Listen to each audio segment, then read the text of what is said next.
vamos a hablar de la última favorita de Luis XIV, Madame de Maintenon.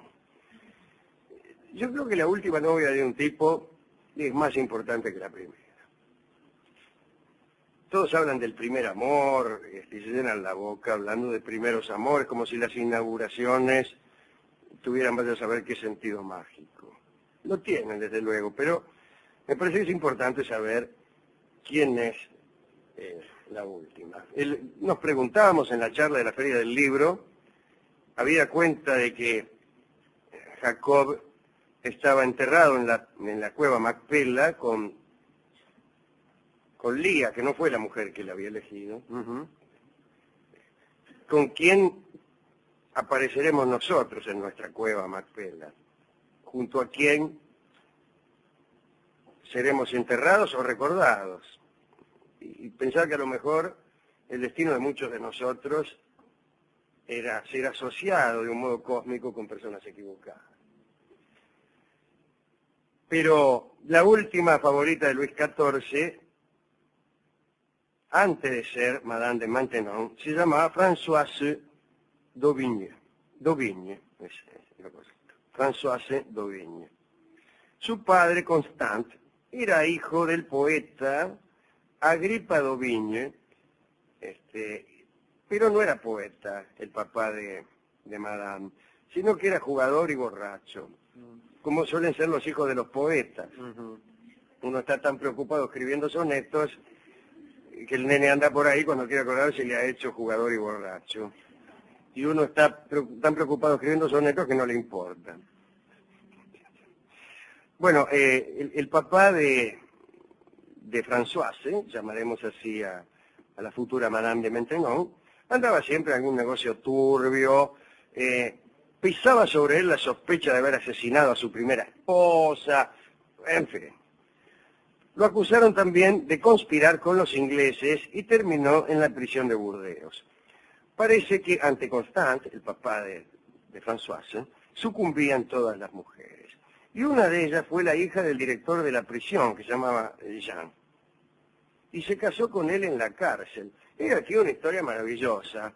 Lo meten en cana a un tipo, y el tipo es tan seductor que se levanta a la hija del director de la cárcel. Ya no pasan estas cosas en el mundo de hoy. El mundo de hoy es tan desagradable que no hay ninguna posibilidad de que un convicto se enamore de la hija del director de la cárcel, por la razón sencilla de que no es posible que la conozcan. Ni siquiera conocen al director de la cárcel. Probablemente las cárceles no tienen directores sino en las películas. Bueno, el caso es que Constant tenía 43 años, Jean 16 encima, y en 1635 esta Jean, la hija del director de la cárcel, tuvo una niña, y esta niña fue la protagonista de nuestra charla de hoy, Françoise. Cuando el papá salió de la cárcel, decidió llevarse a su esposa y a su hija a las Antillas para buscar fortuna. ¿A dónde va uno cuando quiere encontrar fortuna? A las Antillas. La pequeña Françoise estuvo a punto de morir en ese viaje. Eran tan terribles los mareos que a cada momento perdía la conciencia. Y en cierta ocasión la creyeron muerta. Se desmayó la niña en el barco, todos creyeron que estaba muerta y ya se disponían a arrojarla al mar. Cuando la madre notó que parecía que respiraba. Entonces dijo, si respira es muy probable que no esté muerta. Incluso se trataba de gente tan ignorante que ni siquiera pensaron que no había muerto, sino que creyeron que había resucitado. Tanta confianza tenían en los dictámenes de los médicos. Finalmente llegaron a una islita llamada María Galante. Allí a Constant no le fue bien y se volvió a Francia. Y dejó a Françoise y a su esposa Jean en la isla. Constant llegó a Francia, quiso marchar a Turquía, pero en el viaje lo agarraron unas fiebres y se murió. Entonces nuestra protagonista, Françoise, está en María Galante, en las Antillas, con su mamá, sobreviviendo gracias a las limosnas que les daban los hombres de la sociedad mercantil de las Indias Occidentales. Es curioso, ¿no?, que siempre fueran hombres de la sociedad mercantil de las Indias Occidentales, quienes le daban limosna a Jean y a su pequeña hija. Aunque su papá era protestante, Jean educó a Françoise en la fe católica. Muy bien, en 1651 volvieron a Francia como indigentes, coladas en un barco mercante. En el barco murió la mamá de Françoise, así que Françoise quedó solita, nuestra futura Madame de Maintenon, fue a parar a lo de una tía y tuvo allí la vida de la Cenicienta. Las primas eran presentadas en salones y bailongos y ella se quedaba en la casa vistiendo ropas estrechas y viejas y se conformaba con un cuarto espantoso. Ya sabemos todos la historia de la Cenicienta. Pero un vecino se apiadó de ella. Y es importantísimo tener un vecino que o bien se apiade de nosotras, o bien descubra nuestro talento oculto, o algo. Era el poeta Paul Scarron, que por esos momentos intentaba mostrar en París unas obras humorísticas que había escrito. En realidad, contaremos algo de Paul Scarron. Era muy famoso, pero no por su creación literaria, sino una cierta deformidad física que tenía. Padecía una artritis violentísima que lo mantenía postrado y basaba su humor en descripciones de sí mismo que hacía. En París lo trataban como una especie de fenómeno de curiosidad y la gente iba a su casa para verlo y tener alguna conversación. Esos eran esos tiempos, ¿no? Tiempos deleznables como estos.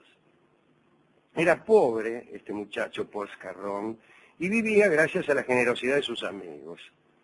Un día Françoise, que se había vuelto en esta página y media una muchacha muy hermosa, fue a visitarlo a Scarron, al tipo y Scarron se enamoró y poco a poco logró conquistar, digamos, la confianza de Françoise. Y la chica lo visitaba todos los días, al tipo. Ella le empezó a contar su vida miserable, dice, mi papá estaba preso, todas esas cosas que hemos contado acá, ¿no? Y Scarron supo que, pobre como era, Françoise jamás podría aspirar a un casamiento decoroso. Entonces hizo llamar a la tía de Françoise y pidió él mismo la mano de Françoise. Entonces la tía le dijo, che, mirá, acá al de al lado, es el tipo quiere casarse con vos. Yo no le diría que no, porque la otra posibilidad es que entres a un convento. Y el tipo, ya lo ves que es medio fulero, qué sé yo, en realidad era una persona con enormes dificultades, pero era preferible al convento y Françoise agarró viaje y se casó con el poeta. Y se amaron, vamos a decirlo así. Scarron le enseñó italiano, digo en las pausas, castellano y algo de latín.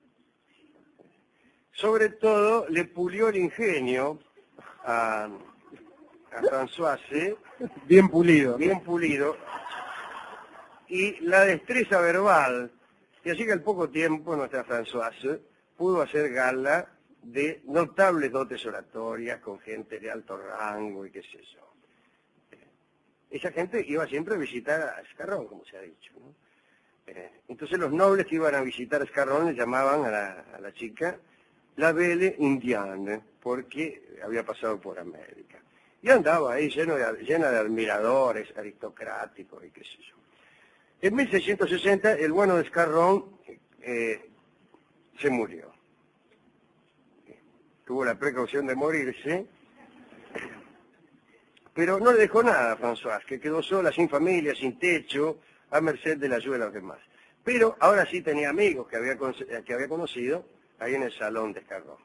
Se había hecho amiga del duque de Richelieu, del mariscal Albret.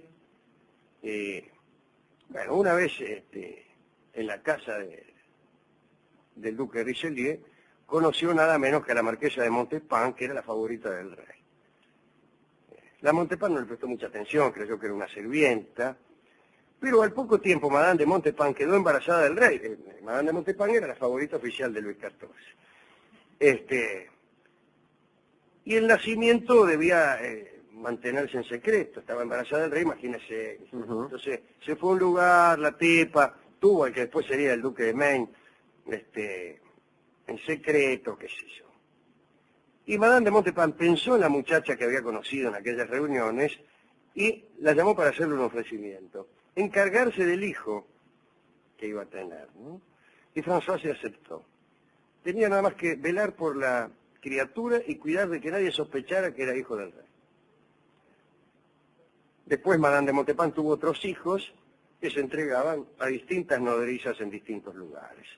François se tenía que ir a verlos a todos los días para certificar que estuvieran bien. Pero cuando los hijos de la Montespan fueron 7, ya no se pudo pretender que François se corriera todas las noches de un lado para otro, como se apoya un carro para visitar a los niños. Entonces le alquilaron una casa en Vaugirard, donde vivió con los 7 hijos de la otra favorita del rey. Y hasta entonces François no se había cruzado nunca con el rey. Y un día el rey llegó disfrazado para visitar a sus 7 hijos. Y encontró a François leyéndoles un cuento. Había una vez un señor que se llamaba Pascual Angulo, qué sé yo. Y el rey se enamoró. Llegó, la vio leyéndole cuentos a los niños y se enamoró. Vio cómo es uno cuando ve que una dama está leyéndole cuentos a los niños, especialmente cuando esta dama está vestida del modo que solía vestirse Madame. Bueno, en realidad, Madame notó algo extraño en el comportamiento del rey, ¿no? Otra que también notó algo extraño en el comportamiento del rey para con la lectora fue la favorita del rey, que vio que el rey estaba mirando con muy buenos ojos a la chica que les leía cuentos a sus hijos. Entonces, preocupada, hizo algo que se hacía mucho en Francia, que es cuando vos estabas celosa de una tipa, le buscabas un marido. La quiso casar con un tal Villars, que era un hombre disoluto, un viejo disoluto. Y Françoise rechazó el casamiento, y la Montespan de la preocupación pasó al enojo. Un día, en los aposentos de la Montespan, estaban jugando a las cartas. En un momento la anfitriona empezó a hostigar a Françoise. Insistió en que le llevara un vaso de agua. ¿Vio cómo son las favoritas de los reyes? Ajá. Una empieza a decir, a ver, vos anda a buscarme esto, a ver quién tiene más poder. Y naturalmente todavía era la Montespan la favorita. Y la mandó a Françoise y dijo, che, Françoise, anda a buscarme un vaso de agua. Después empezó a burlarse de su matrimonio con el poeta inválido. Esas chistes no se hacen. No, señor. Y lo empezó a jorobar. Todo mientras jugaban las cartas, ¿se entiende la situación? Pero el rey, Reinaldo estaba presente. Madame de Montespan, la amante del rey, la favorita del rey, y la otra, que todavía no era nada del rey, estaba ahí, que era la que cuidaba a los hijos. Y la otra, para darse hija, ay, andame a buscar agua, ay, ja, que te casaste con ese, qué sé yo, y por ahí François no aguantó más y se acercó al rey y le dijo, creo que Madame de Montespan ya no me necesitará esta noche. ¿Me permite su majestad retirarme? Quería irse para terminar con todo eso. Y el rey respondió algo que dejó a todos estupefactos. Dice, sí, señora marquesa. Es decir, la nombró marquesa en ese mismo acto. Tómesela nomás, señora marquesa, le dijo. Había otorgado un marquesado a Françoise solo con aquella respuesta. Y el rey empezó naturalmente a aproximarse a Françoise más peligrosamente. O sea, me te hago marquesa y... Sí. ¿A qué estamos jugando? Y larga el libro de cuentos. Ella al principio lo rechazó. Dijo el tipo. ¿Qué hacemos? ¿Soy el rey o qué soy acá? Sí. Yo soy un logi. Françoise tenía un confesor, como todos nosotros. ¿Usted tiene confesor, Rolón? Sí, se llama analista el mío. Bueno. El analista de Françoise era el abate Gobelin. Y el confesor del rey era nada menos que Père Lachaise, ese que puso un cementerio muy exitoso en París, donde entierran a los mejores muertos. Tuvieron una reunión interesante los dos confesores, como si su analista y el analista de su novia se reunieran. Ajá. Empezaron a decir, che, ¿sabés lo que me dijo el tipo? Dice, pero eso está bien. Está bien, porque intercambian una información interesante. ¿Qué es eso? Ajá. No sé. Y Perrachés le dijo a Gobelin que lo ascendería en la jerarquía eclesiástica si indicaba a François que se entregara al rey. ¿Entiendes? Es como si su analista le dijera al analista de una amiga que a usted le gusta, che, escuchame, te doy 20 mangos. Dale bola, Rolón. Si le decís a la chica que analizás vos a la tarde, a la loca a las 5, que se le entregue a Rolón. Ajá. Que es el que analizo yo y que ya me tiene podrido, entonces digo, toma 20 pesos, decirle que se entregue, así me empieza a contar otra cosa, pues estoy encajado. Y el otro dijo, bueno, está bien. Y Françoise, que era muy católica, aceptó los consejos de su confesor. El confesor le dijo, hija mía,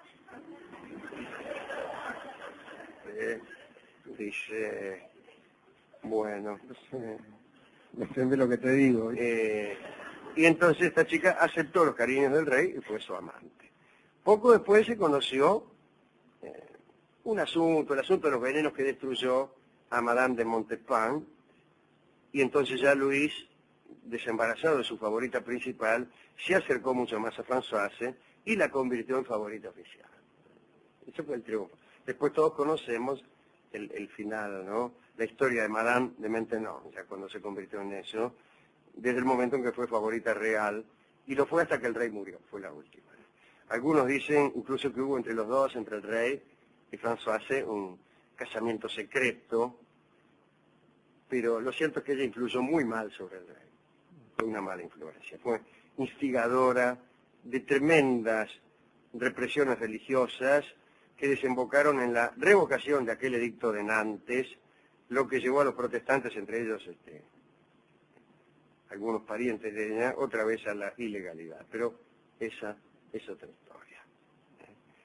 Ahora fíjese cómo se puede llegar a desatar, a limpiar un camino que parece difícil, cuando quien compite con nosotros comete un error grave. Esto estaba jugando al chinchón. No había ni la menor posibilidad para esta Françoise. Y la otra, que tenía las mejores cartas, que era la amante del rey, la Montespan, se complace en burlarse. Y al rey se le ocurre, hasta luego, señora marquesa. Y la pobrecita que le leía cuento a los chicos pasó a ser la marquesa. Si a nosotros nos gustaran las moralejas, podríamos decir que es conveniente no burlarse del tipo que está en notoria desventaja. Las burlas agrandan y pueden producir nuestro propio descrédito. Sí, agrandan al otro y lo disminuyen a uno. Exactamente. Disminuyen a uno. Más si está el rey presente.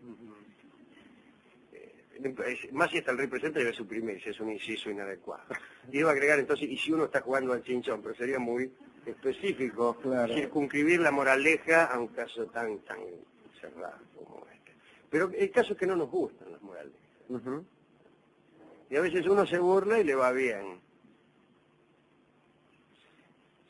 Sí, pero... A mí me ha sucedido mucho ser, no Madame de Maintenon, ser Françoise. Soportar que alguien se burlara de mí y nadie me ha nombrado marqués todavía. He preguntado, ¿puedo retirarme, señora? Sí, tómatela, que estoy acá. Y me he ido y no me han llamado nunca. O sea que no es ninguna garantía que ante ese suceso aparezca un rey Luis XIV que lo venga a salvar a uno.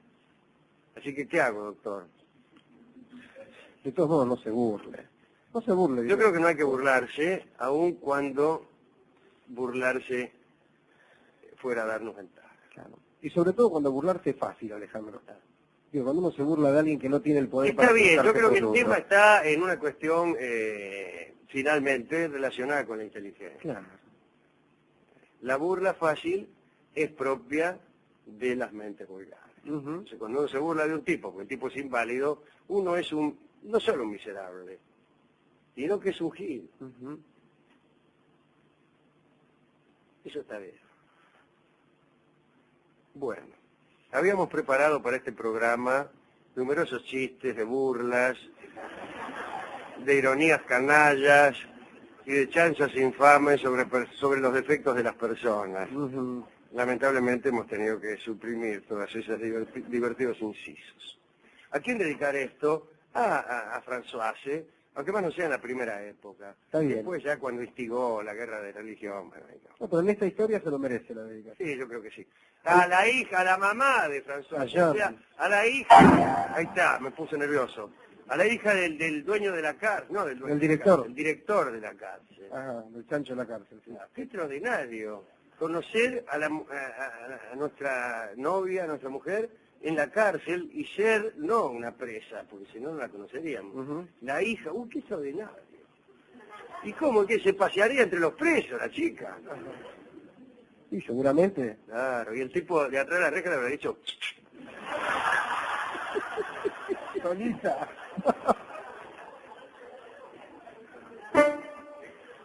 Mirá. Y ella le habrá dicho, ¿no? Después se habrán puesto de novio. ¿Y dónde se encontrarían? A través de la reja, como tantos novios. Claro. Y ella no le podía hacer escenas de celos, naturalmente, que estaba el tipo ahí. Tú me engañas, embustero. Claro. Ahora, el que merece la dedicación es el tipo, Alejandro, porque mire que es una situación desventajosa. Uno tiene muy pocas herramientas a mano, encerrado ahí para levantarse una mina, ¿eh? Hay que tener lo suyo, ¿eh? Sí, está bien. Yo esa no la... No, está bien. Felicitaciones. El tipo se levanta una mina estando en cana. Sí. Que la mina es la hija del director de la cárcel. Ese es récord mundial. Se lleva todos los premios, ese tipo. ¿Qué me venís con Robert Redford? Claro. Se pone un palo. Si sos actor de cine, si sos Fiore, que se trabajaste en el teatro, te esperan la mina a salir y dice, ay, qué bien que actúa, así se levanta mina cualquiera. Pero en la cárcel, además uno está roñoso en la cárcel. Sí. Está sin afeitar, una pilcha horrible, mal comido, medio demacrado. Sí, todo en contra. Todo en contra, ¿qué hace? No le podés contar ninguna mentira. ¿Cómo decir que, mira, si supieras el fin de semana estuve paseando en lancha con unos amigos? Mentira, estuviste en cana. Estuviste ahí. Hay que tener talento, ¿eh? Sí, bueno, hemos ido a la discoteca a buscar discos de personas que habiendo caído presas llegaban a conquistar a la hija del director de la cárcel. No hay ningún tango al respecto. No hay ningún tango. En cambio, ya que esta chica fue la última favorita de Luis XIV, me pareció que no estaba mal el tango Vieja Amiga. Me parece que cuando las amantes alcanzan un grado de antigüedad en el ejercicio de su dignidad, empiezan a convertirse en amigas. Eso es lo malo. Eso es lo malo. Justamente, los amores suelen no durar porque uno empieza a fastidiarse, porque la mujer que uno amaba se convierte en amiga. ¿Qué es esto de amiga? Sin embargo, es una virtud, la amistad. No para este programa, pero en general. Entonces, el tango Vieja Amiga viene a saludar esa condición amistosa de la relación entre Françoise, llamada después Madame de Maintenon, y el rey. Vieja Amiga va a ser cantada por un cantante que es ejemplo para todos nosotros y que es Hugo del Carril. Así que adelante, don Hugo, cante Vieja Amiga en homenaje a Madame.